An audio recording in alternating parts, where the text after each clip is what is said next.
It started last April, just as spring was kicking in. I had just moved into a modest one-bedroom apartment on the east side of Portland. It wasn't anything fancy. Thin walls, no elevator, and an always flickering hallway light outside my unit. But the rent was fair, and it was close to my new job. I was 29, working remotely as a copy editor for a tech firm, and trying to piece my life back together after a messy breakup. The place was quiet, neighbors mostly kept to themselves, and I liked the anonymity. I don't usually answer unknown numbers, but because of my job, I had to. Freelancers, vendors, conference coordinators, all kinds of random calls came through every day. So when I got a call from a local number one Thursday evening around 9:30 p.m., I didn't hesitate to pick it up. No one spoke, just silence, then a soft, short click as the line went dead. I didn't think much of it. It was late, maybe a wrong number. But then the voicemail came in. I clicked on it out of habit, expecting someone to apologize for a missed call. Instead, I heard my own voice, not talking to the caller, talking to someone else. A conversation I had earlier that afternoon, on Zoom. I was walking a client through edits on a tech manual. It was word for word. Same tone, same little sigh I gave halfway through. I thought maybe Zoom had glitched and forwarded something weird to my phone. But that didn't make sense. This wasn't a Zoom voicemail. It was a mobile voicemail. And more than that, it wasn't the whole conversation. It was just me speaking. One side, like someone had recorded only my audio. I saved the message but deleted the number from my call history. I chalked it up to some bizarre software issue, something technical I didn't understand. But the whole thing left me feeling exposed, like I'd been overheard. The next day passed normally. I had deadlines to meet and edits to return. I didn't tell anyone. I didn't even think about it again, until it happened again. Friday night, 10:04 p.m. Another call, another voicemail, another recording of me. This time talking to my landlord about renewing my lease. Again, just my voice, not his. That's when the panic set in. I went through my phone's call log, looking for anything suspicious. Nothing, just the usual numbers. I checked if my phone had been hacked. It hadn't. No strange apps. No weird permissions granted. I scanned it for malware. Clean. I even checked my MacBook, wondering if somehow my Zoom calls had been intercepted. But there was nothing. Saturday, I turned off my phone for the night. No calls came through, obviously. But Sunday morning, when I turned it back on, there were 2 missed calls from unknown numbers and a voicemail. I listened with my heart racing. It was a voice memo from myself, talking out loud while reviewing a document. I had done it while pacing my apartment that morning, not realizing I was speaking my thoughts. No one had been in the room, no phone call, no meeting. And yet, someone had recorded it. That was when I stopped sleeping properly. I bought blackout curtains, started locking the door with a deadbolt, and even slid a chair under the doorknob at night. I turned my phone off whenever I wasn't working. I covered the laptop camera, taped over the mic input, and stopped using Bluetooth altogether. Still, the voicemails kept coming. Once a night. Always a conversation I'd had earlier in the day. Always just my side, never the other person's. I called my phone provider and explained the issue. The tech support guy was polite, but useless. He ran a quick diagnostics test, told me there was no breach, no duplicate SIM, no signs of cloning. He recommended I change my number. I did. It was a pain, re-verifying every login, updating clients and contacts. But for a few days, the call stopped. I thought it was over. Then, the new number rang. This time, the caller ID just said, "Private." I ignored it. A minute later, the voicemail came in. It was my voice again. talking to my sister on speakerphone earlier that day. This time, though, it ended with something new. A second voice. Faint, at the very end of the recording. Low, distorted. Just one sentence. "You sound better when you're scared." I dropped the phone. I don't remember the rest of that evening clearly. I remember crying, sitting on the kitchen floor, holding my breath every time the fridge made a noise or the pipes creaked. I didn't sleep. I barely moved. The next morning I called the police. They sent a patrol car, took a report. I showed them the voicemails. They looked concerned but said there wasn't much they could do unless it escalated into a direct threat. They suggested installing security cameras and contacting my phone carrier again. That night, I didn't turn my phone on. But I checked my email. There was a new message in my inbox, sent from an address I didn't recognize. Subject: Voices sound best in echo. No text, just an audio file attachment. I didn't open it. I forwarded it to my cousin Jeremy. He's in cybersecurity. He called me 10 minutes later and asked where I got the file. I explained everything, shakily. He told me the audio was high quality, not pulled from a phone or mic. He said the voice samples were too clean, too focused, like they'd been edited and isolated. And whoever made it had layered in background frequencies that he described as deliberate distortion techniques. I asked him what that meant.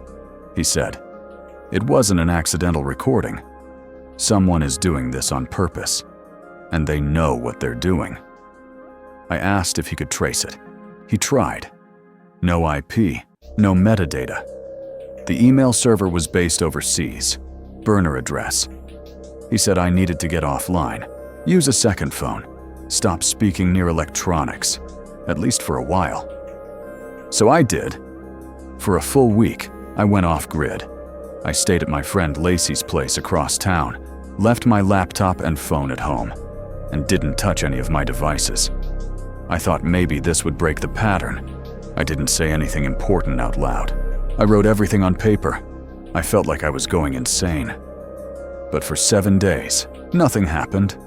No calls, no voicemails, no emails. On the 8th day, I returned to my apartment. The first thing I noticed was the light in my kitchen. It was on. I never leave it on. I walked inside slowly, heart pounding, checking every room. Nothing seemed out of place, but something felt wrong. My phone was on the kitchen table, even though I had left it turned off in my nightstand drawer. I picked it up. There was one voicemail, just breathing at first. Then my voice, speaking a sentence I had never said before. "I can't hide anymore." Then silence. I dropped the phone again and ran out. I haven't slept in that apartment since. I moved, got a new place, switched devices, changed numbers again. No more voicemails, no more emails. It's been quiet for 3 months now. But yesterday, I got a package at my new address. No return label, no name, just a padded envelope. Inside was a USB drive. I haven't plugged it in, but it's sitting on my desk right now. And every time I walk past it, I swear I can hear static. Before we dive into the next story, if you're here for the first time, please consider subscribing to our channel and clicking the bell icon so you won't miss any of our upcoming stories.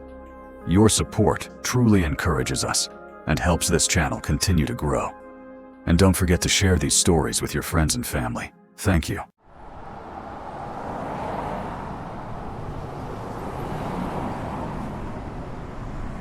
I'm a 37-year-old guy living in a quiet suburb outside Lexington, Kentucky.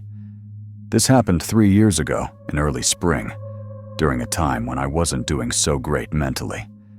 My wife had passed away from a sudden aneurysm just 8 months prior. It was the kind of thing that doesn't make any sense when it happens.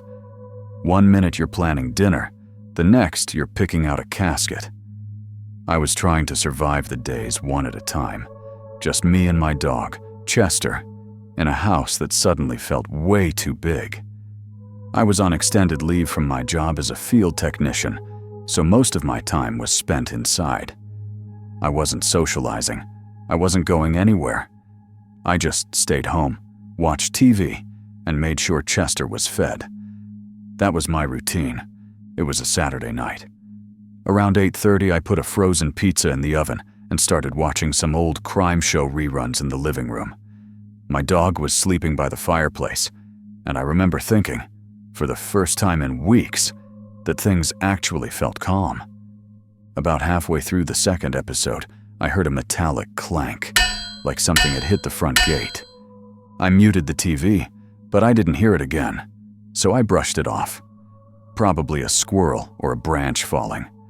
I lived on a cul-de-sac, and my property had one of those short decorative fences with a little iron gate that was more for looks than security. 15 minutes later, I heard it again. Same clank, same metallic echo. This time, Chester lifted his head and let out a low growl. I walked to the front window, peeked through the blinds, and saw someone standing just outside the gate. It was a kid. He looked maybe 8 or 9. Couldn't see his face clearly because he was facing the ground, but he had dark, messy hair and was holding what looked like a stick. Maybe a piece of rebar or a metal pole. Hard to tell from that distance. He wasn't moving, just standing there. I opened the door and stepped onto the porch. "Hey bud, you okay?" I called out. No answer. "You lost or something? Where's your family?" Still nothing. He didn't even flinch. That's when Chester started barking like crazy behind me, and I turned for half a second to shut the door behind me so he wouldn't run out. When I looked back, the kid was gone. I walked down the steps, scanned the front yard, and even checked behind the hedges near the gate, but he was nowhere. The road was empty. No cars, no footsteps. It was like he'd vanished. I chalked it up to my own nerves and went back inside, making a mental note to check the motion lights and maybe review the old camera system I hadn't used in years. But here's the thing. That wasn't the end of it. At around 1 a.m., Chester started whining at the back door. Not barking. Whining, the kind of sound he made when he was scared. I got up, turned on the kitchen light, and looked through the glass panel on the back door. There was nothing. I opened the door to let him sniff around the patio. He walked out, took a few cautious steps, and then bolted back inside, tail down, ears pinned back. That dog never acted like that. He wasn't a coward. I locked the door and sat back down on the couch, but the sense of peace I'd felt earlier was long gone. The next morning, I checked the old security system. It had 4 outdoor cameras, 2 in the front, 2 in the back, but I hadn't checked them in a while. The footage was saved locally on an old hard drive in the closet. I plugged it into my laptop. At 8:47 p.m. the night before, one of the front cameras picked up motion. I fast-forwarded and paused. There he was. The kid was standing at the gate, holding the same pole or stick. But what made me freeze wasn't the image. It was the timestamp. He had been standing there for almost 40 minutes before I ever noticed him. Just standing, unmoving. The clip didn't show him walking away. One frame, he was there. The next, gone. I spent the rest of Sunday checking every lock in the house, every blind, every curtain. I even moved a chair under the doorknob of my bedroom just in case. That night, I didn't sleep. The following evening, it rained. It was cold, windy, and miserable. I figured whatever was going on was over. No kid would be wandering around in that weather. I was wrong. At 11:12 p.m., I heard the clank again. Louder. This time, followed by the squeal of the gate swinging open. Chester was at the foot of my bed, growling toward the hallway. I grabbed the old baseball bat I kept next to the dresser and walked slowly toward the front of the house. I peeked through the side window beside the door, and my blood turned cold. The kid was standing at the edge of my porch now, closer than ever, wet from the rain, still holding the same metal pole. I didn't open the door. Instead, I flicked on the porch light. That's when I realized he wasn't alone. 2 adults were crouched just out of the light's reach, tucked behind the porch railings, both in dark jackets, hoods up, low to the ground, like they were hiding, waiting. One of them looked up as the light came on. We locked eyes. I didn't think. I just ran to the bedroom, locked the door, and called 911. I told the dispatcher everything as calmly as I could, but my voice was shaking. While I was still on the line, I heard the sound of the front doorknob jiggling, followed by a soft thud, like someone leaning into it. Then, silence. By the time the cops got there, no one was outside. Not the kid, not the 2 people behind him. They checked the perimeter, took a report, and said they'd send a car around every couple of hours just in case. They also asked if I had any enemies, or if I'd been in any recent disputes. I hadn't. They asked if I was sure about what I saw. I was. Over the next 2 nights, I didn't hear or see anything. I started to question myself. Maybe it had been a weird, failed robbery attempt. Maybe they were squatters or drifters trying random houses. But then, on the 3rd night, something else happened. Around 2 a.m., Chester started barking violently from the living room. I ran out, turned on every light, and froze. The front door was wide open. I always locked it. Always. I grabbed my bat and slowly stepped outside. The motion light came on, but the yard was empty, until I looked down. On the welcome mat was a piece of paper. Written in a child's messy handwriting were 4 words. "We saw you looking." I didn't sleep at all after that. The next morning, I called a private security company. I had a full system installed. High-resolution cameras, window sensors, motion detectors, the works. I also bought a new deadbolt and installed it myself. I wasn't taking any chances. Since then, nothing has happened. No more knocks, no more clanks, no more visits. But here's the part that still makes my skin crawl. Last month, I was cleaning out the old basement storage to make space for some tools. At the very back, behind an old shelving unit, I found something taped to the inside of the concrete wall. It was a Polaroid photo. Faded, dirty, water damaged, but clearly visible. It was a picture of my house, taken from the sidewalk at night, and in the bottom corner, just barely in frame, was Chester, staring right at the camera. I never found out who they were, or what they really wanted. But I moved out of that house 2 weeks later, and I never looked back.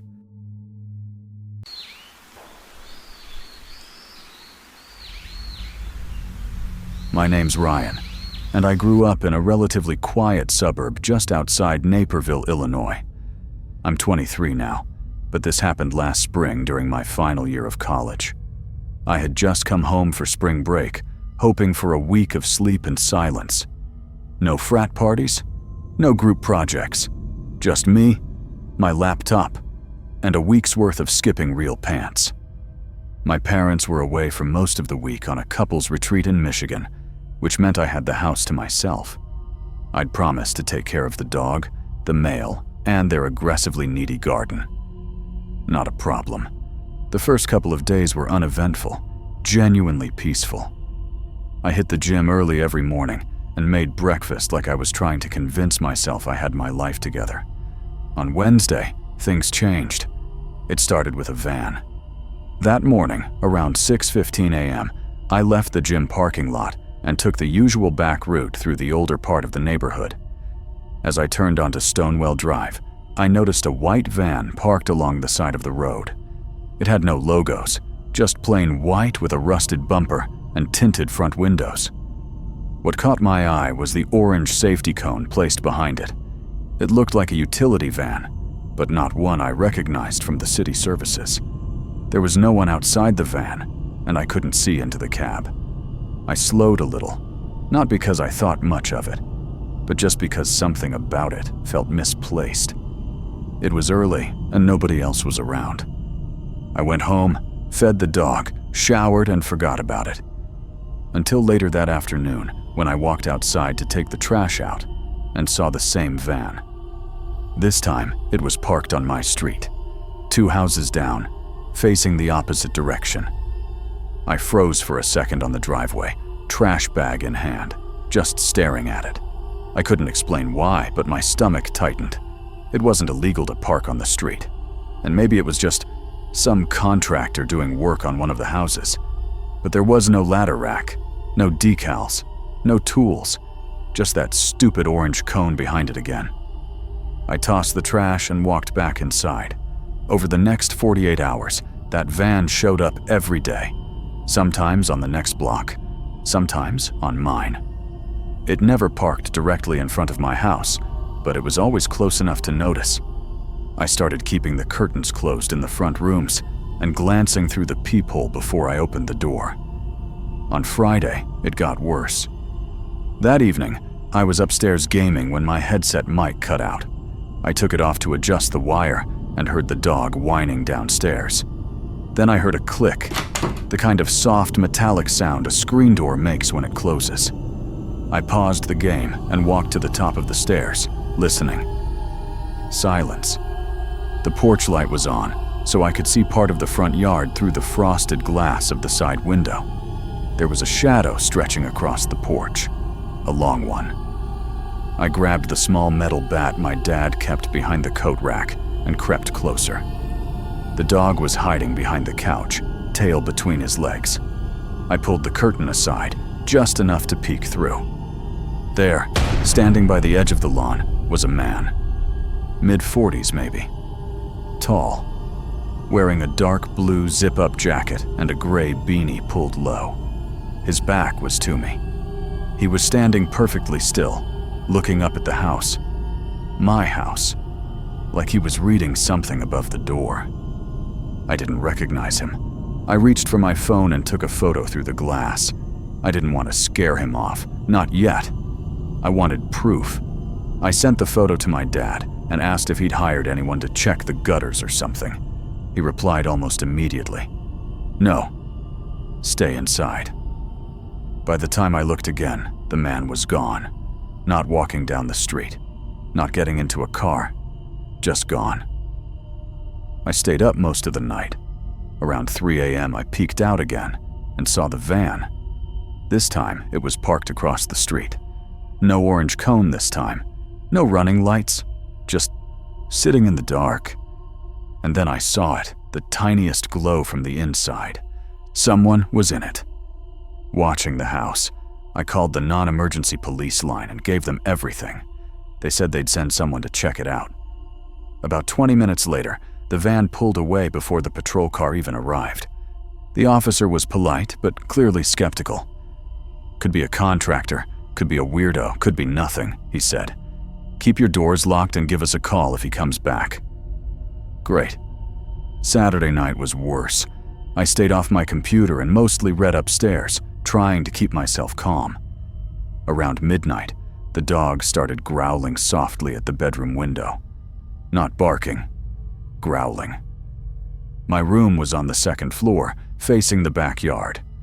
I flicked off the lights and looked out through the slats of the blinds. There, right by the back fence, was a figure. It was hard to see clearly, but it was someone small. Maybe a child.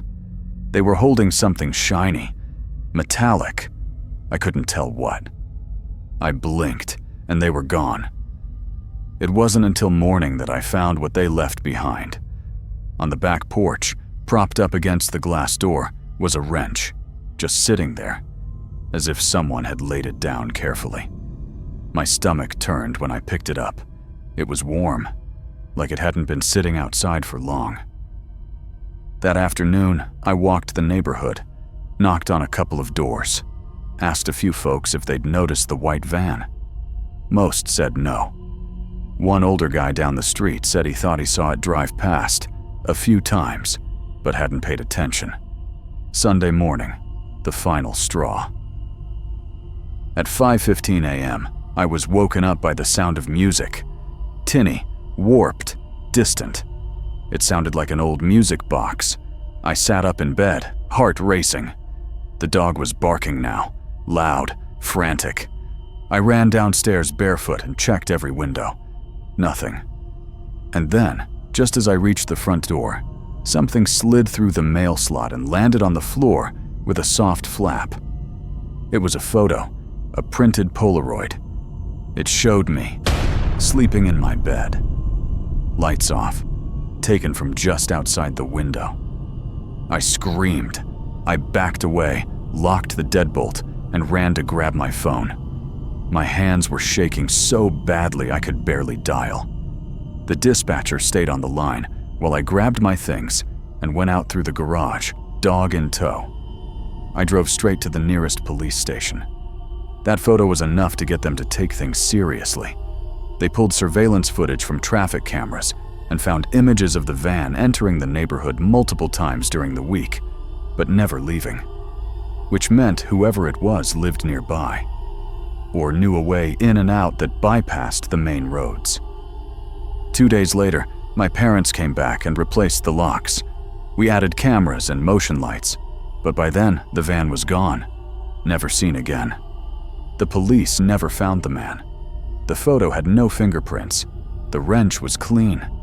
And when I described the figure in the backyard, they just exchanged glances and said, "We've had a few calls like that lately." Calls like what? That's when I learned. 2 blocks away, a family reported their 5-year-old son had gone missing the same week. They said he disappeared from the backyard during daylight. No sign of a struggle. No witnesses. The last time the boy had been seen, he was playing with a toy wrench near the fence. I still wonder if what I saw in the yard that night was really a child, or something pretending to be one. I moved out of my parents' house and now live in an apartment building downtown with proper security and too much lighting. But sometimes, when I walk home late, I pass a row of white service vans parked in front of a nearby construction site. And even though I know it's irrational, I still hold my breath as I walk by, just in case one of them turns their headlights on.